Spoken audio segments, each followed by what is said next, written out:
কোন এক শুক্রবারে বিশাল ভূমিকম্পের মধ্য দিয়ে কিয়ামতের দিন সূচনা হবে, কথাটি কতটুকু সত্য? ইসলামের আলোকে বুঝিয়ে বলবেন। জি, কিয়ামতের দিন, মহাপ্রলয়ের দিনটি থাকবে শুক্রবার।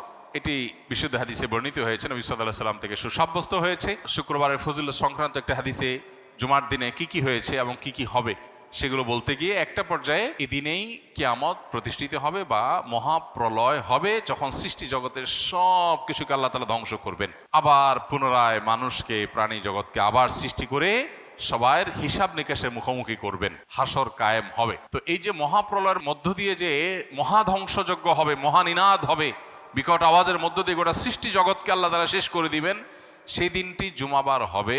এটি বিশুদ্ধ হাদিসের আলোকে প্রমাণিত। এখানে একটা সূক্ষ্ম প্রশ্ন তৈরি হয়, সেটা হলো, জুমার দিনে গোটা দুনিয়া ধ্বংস হবে, এটা হাদিসে আছে, অথচ গোটা পৃথিবীর সব জায়গায়